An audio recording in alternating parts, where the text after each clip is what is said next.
Thank you. Thank you very much, Chairman and members. My name is Ndindi Nyoro, MP for Kiharu constituency. And today I came as a stakeholder, but also equally as a member of parliament. Do I proceed, Chairman? Proceed, but for the Hansard, you need to introduce yourself. Oh, you have, okay, proceed. Thank you very much, Chairman, and I want to thank you and thank the National Assembly for giving me this opportunity to appear before this committee. And Chairman, I want to confirm that we were in the same school, the great Kenyatta University. I was actually ahead of Chairman by 2 years, and I can confirm he was a very good student. I also, Chairman, having been in the place you are, in terms of leading a committee like that deals with the economy, looking at the stakeholders around, I really think you have quite some workload. And the more the reason I would not want to belabor the point, because I see there are so many other Kenyans who also need to be heard. Chairman, I wrote to Parliament around mid of this month, and precisely it was about the issue of the fuel prices. I thought after what happened in terms of April Gazette, that us as members of parliament, there is something we could have done or we could do. And therefore I wrote to the speaker and I wrote to the clerk. By that time I was writing to the speaker to recall us from recess, but that has been overtaken by events because we are now in session. I also wrote to the clerk with specific clauses, which I was looking forward into amending in a way of lowering the fuel prices. And there are many routes the parliament bureaucracy could have taken. They could have gone or advised that we go through the route of a private member's bill, which I was still ready. But the bureaucracy of parliament thought it is faster that as you do this, what you are doing in terms of this financial year and the next financial year, they thought it could be faster if we execute the issue of fuel in this process. And I wanted to make that clarity because it's majorly about fuel prices, and it is the bureaucracy of parliament. They called me, and we agreed that since the process of amending our taxations and levies, the committee is currently sitting, they thought it is important that we just go through this process as you go through the other items. So the reasoning, Honorable Chair, was because we are caught up to make a decision as a country. There is the fuel prices that are going up. And if you look at all the other disruptions that have happened in the past, it is clear that what you are handling is a temporal disruption in the global oil supply chains. And therefore, we have to ask ourselves as Kenya, do we need to make decisions that will be very far-reaching in the medium and long term based on the temporary situation, or can we do something about it so that we have some stability in the medium and long term? And I went to the option of intervention. Interventionist meaning that we do something as Kenya so that we can arrest the future instabilities in terms of all the other parameters of the economy.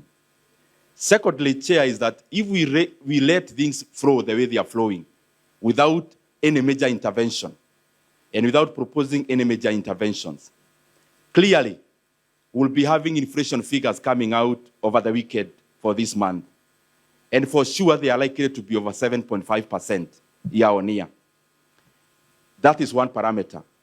If we look at the other issues, for example, other things that are responsive to oil prices increment, which affect everyone, namely, for example, fares. I was with one Kenyan yesterday, and they were telling me that previously, the fares they used to pay from where they live to the place of work is 80 shillings. But out of what is happening in terms of our oil side, in terms of pricing, that has increased now to around 120 shillings, which is a 50% increment. But highly unlikely that you are going to see a downward trend in those variables if oil prices definitely go down as we anticipate. This is a moving target, and this is a moving vehicle. The oil prices for the last 2 years have been very fair to the world at around $60 per barrel. But currently, we are talking about 90. Actually, by the time I was appearing before Budget Committee, which is a day before yesterday, global oil prices were around $91 per barrel. Now we are talking about $88 per barrel as of today. Meaning, for sure, as we have studied in the past, these disruptions happen temporarily. And we are therefore likely to also have the base, which is much lower than the current situation.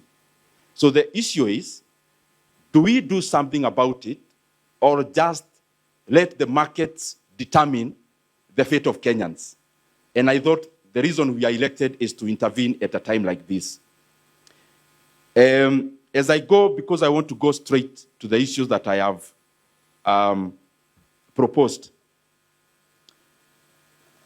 The current oil prices, as they are in Kenya, super, for example, levies and taxes account for 74 shillings.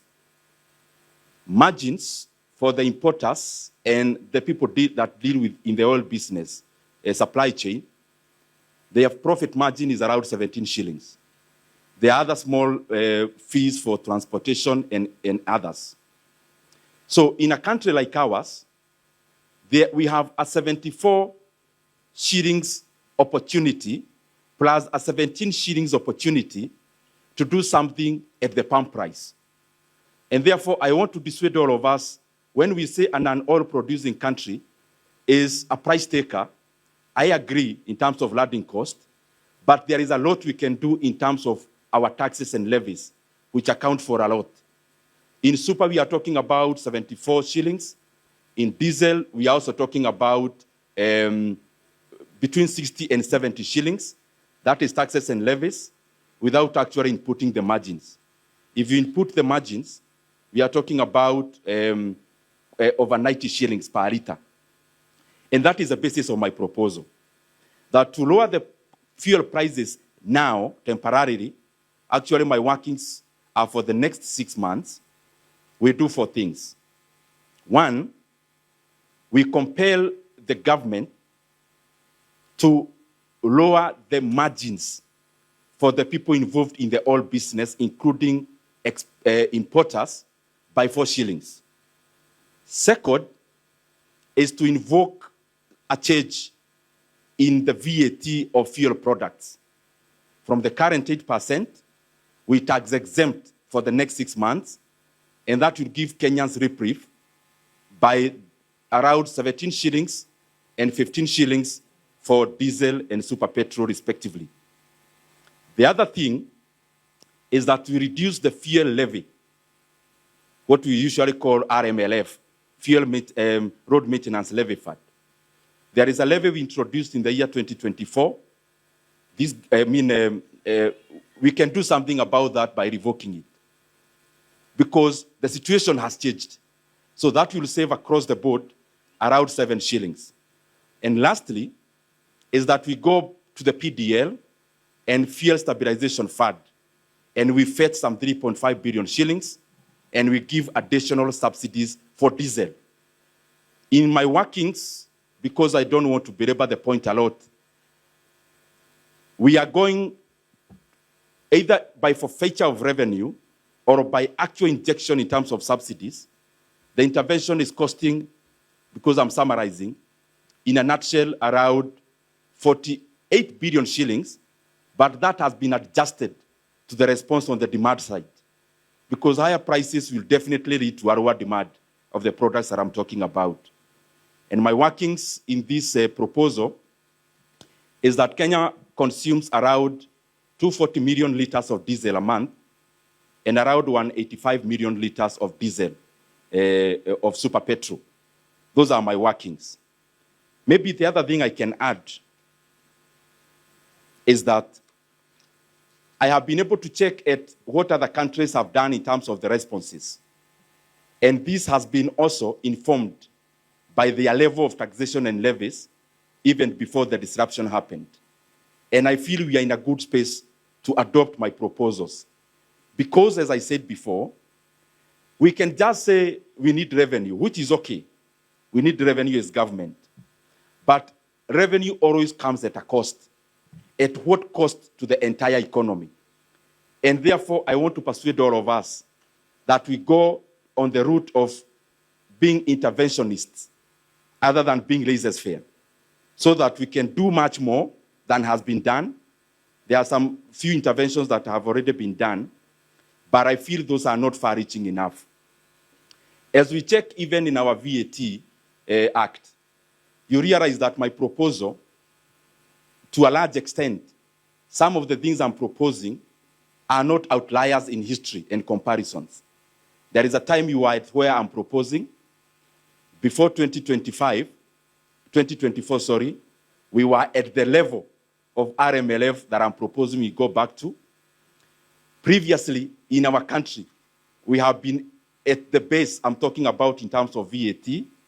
So we can actually benchmark within ourselves as Kenya, that we have been there before. So what you are asking for is not an outlier, even when we compare various situations in history. The other thing is that Parliament, the reason why we are elected and we don't meet, we meet in perpetuity, is because the reasoning, because the economy also have intelligence, just as the country, is that situations change. And the more the reason we are elected as members of Parliament, as permanent members. Permanent means in the term of 5 years, we don't meet, let's say, once a year. It is for a situation like this, that when we realize that there is a situation that needs us to change laws, then we invoke that responsibility. And that is what I'm tapping into. However, lastly, Chair, because I would also want to leave all the other minutes for members to interact in terms of questions, I have to say that I envied the church when they were here, because on this side of stakeholders, the church came in unison, from Anglican Church to evangelicals. I am feeling very lonely here, being just alone. And I am requesting the members of Parliament, we are talking the same language. There is only too much one member of Parliament can do. And I say so because, Chairman, I have appeared before this committee before, earlier this year. And that issue that we were proposing back then was about Safaricom. 15% GOK sale of Safaricom. And as I said before this committee, is that some of the alternatives and proposals we give are not just concrete opposition sentiments, the way you just become concrete and immovable. We give them as alternatives. And we don't give them because we know better than anyone else. It is because out of many opinions, the best may emerge. And I am glad even after appearing on the issue of Safaricom, which again, I was all alone. The court actually have sided with the exact proposals that I brought before this committee. And that's the reason GOK has not received the money from the buyers. So even as I come to give these proposals today, I am not coming here because I am different. I am coming here because I am one of you as members of Parliament, and I am one of the Kenyans. I commend Kenyans for the many proposals they sent me on WhatsApp and messages, and I request my colleagues to also join that clarion call by Kenyans that we do something about lowering the fuel prices.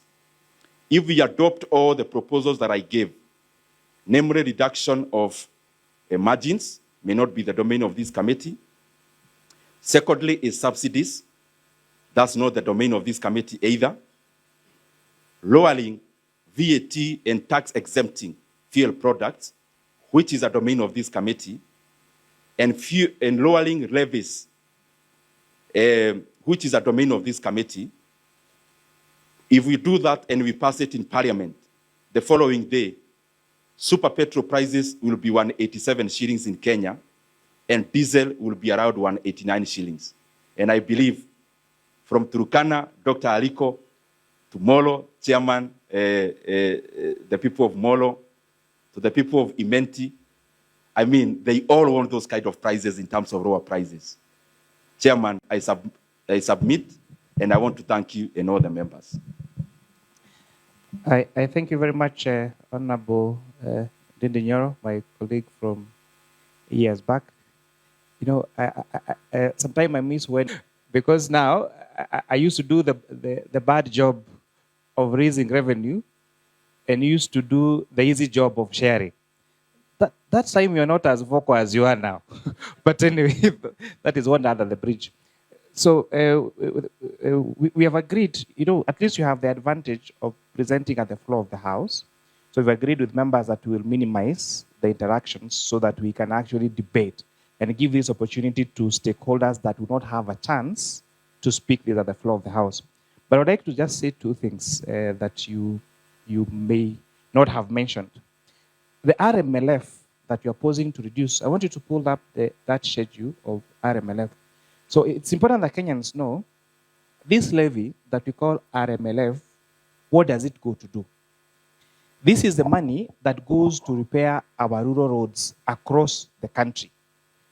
And there, I think that print is too small. You may want to just for the budget of 24-25 alone, there was 3.68 billion shillings that went across the 47 different counties in the country to repair the roads so that the people in Turi, in my constituency, are able to take their produce from the farm to the market.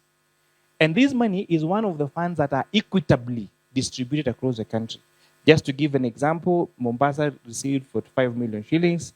Where you come from, Muranga received, how much is Muranga?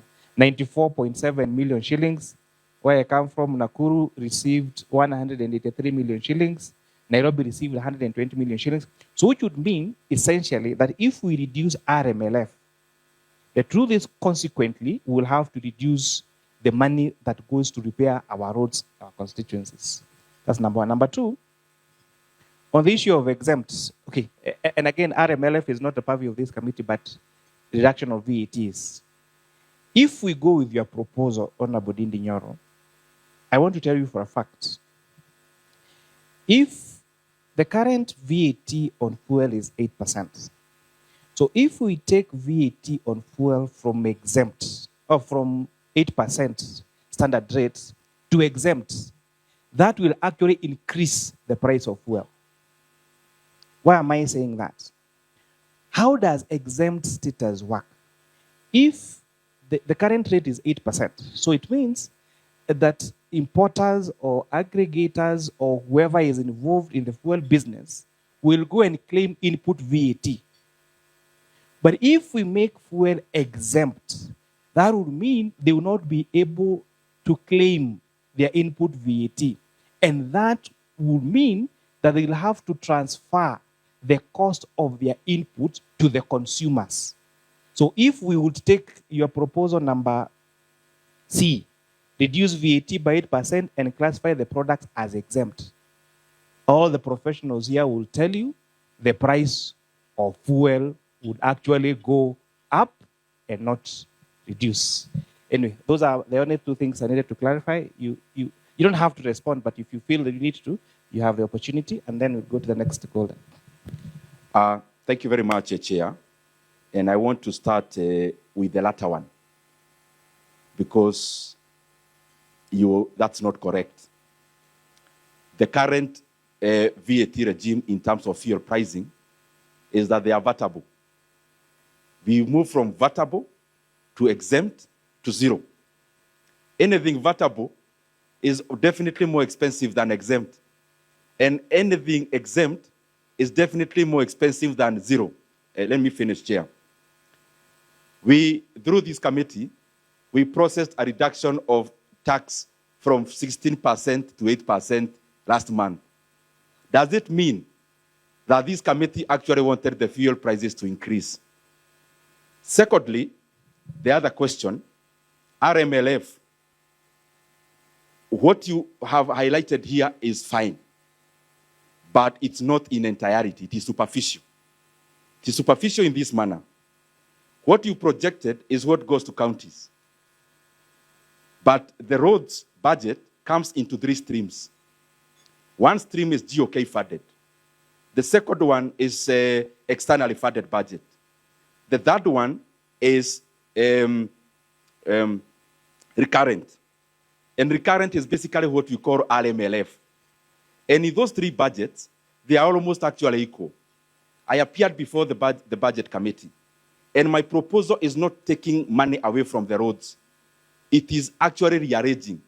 I already have on the expenditure side proposed cuts of over 100 billion shillings, with some of them will be moving from the stream of road in terms of maintenance into GOK funded, still adding up into roads. But if you check in my proposals, Chair, I have also actually included excise duty as part of my proposals. I never highlighted it a lot because it's a fallback position. It's fallback because of this. I have attended in such a committee, and the argument is the 7 shillings has been securitized. And my argument back is, who said it's securitized? Does this committee has any details? Have you ever seen any document anywhere in this committee or parliament? That is why I had a fallback position, just in case this other issue is brought forth. Again, the projection you give there, Chair, is for the money that goes into our counties.